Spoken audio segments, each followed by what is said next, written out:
Hey everyone, this is David Pike, Motorcity Mechanic. Today I've got a video on a 2015 Dodge Ram pickup. I'm going to show you how to gain access to and how to remove the three-way coolant valve.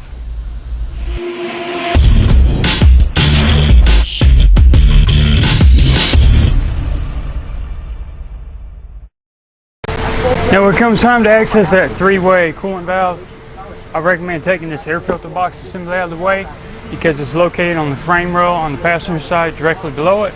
So what we need to do is go ahead and get this fan clamp off the air inlet right here, which is 8mm, and then we also got to take the crankcase hose off the air filter assembly. Now we'll leave the lid and the base together and take it off as one. Now the clamp, I'm just going to use a 8mm socket.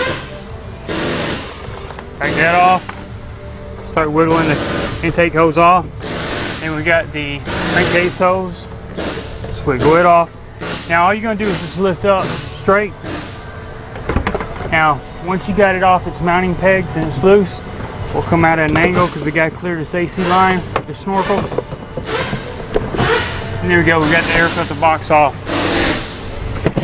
Now we're going to have better access down to that three-way coolant valve. Now here's the passenger side frame rail right here after we got the air filter box out. This right here with the blue numbers on the side is actually the three-way coolant valve. It's going to come with the bracket assembly. You've got one electrical connector that has a two-stage lock. Pull out on the red. You're going to squeeze down on the middle section, pull it off. Now the reason why it's called three-way is you've got three hoses coming in, and it's basically a bypass valve. So we need to go ahead and pinch off each one of these, either with some needle nose vice grips or some hose pliers. That way we don't lose no more antifreeze than we need to. And this way we don't have to worry about draining it. So we'll go ahead and crimp off the three.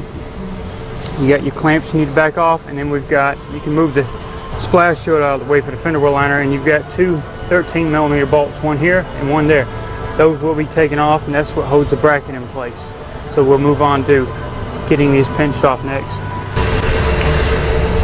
Now I want to leave enough room so I can move the clamp back a little bit, so I'm going to come back a bit.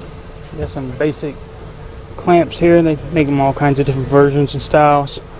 Come back, squeeze down, lock it in place.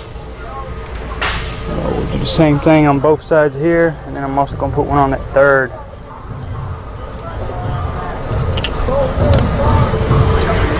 I run out of them, so I'll end up using some needle nose vice grips that do just as good.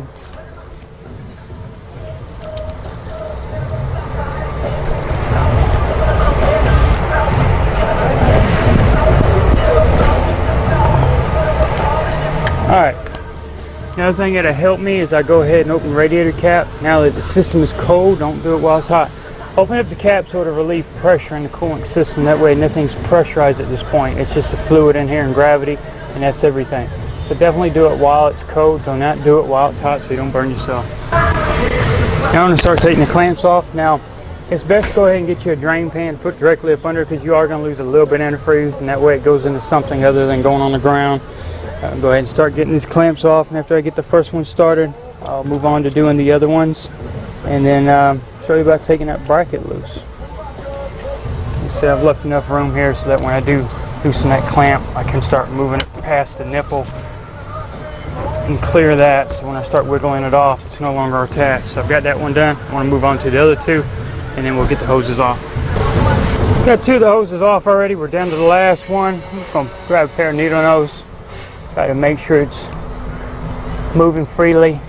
If it's moving freely, I can grab the bottom edge of it and kind of almost pry it off. There we go. Get the last hose off. Now we can worry about getting the bracket off. That bracket, like I said, is going to be two 13mm. Alright, so now all I'm going to basically do is back off on the bolts here. I'm using a 13mm ratchet wrench. Back them off. You can get here with a ratchet if you want. You can use anything. You got plenty of room. Go ahead and back off these bolts all the way. Once I've got them off, I can go ahead and pull the whole assembly out. To give me a little bit more room to disconnect the electrical harness that goes right through the bottom of it. The harness that it actually plugs into it uses the bracket to help route it. So that way it doesn't come in contact with something it doesn't need to under the hood. So Let's get this last bolt out, and then we can move on to doing that.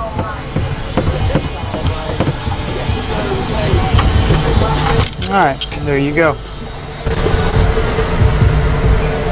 Alright, so now we got the assembly loose.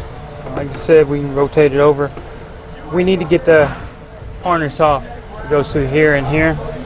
I've got my little door panel poppers, I guess you could call them. I get up under here and start trying to pop them loose.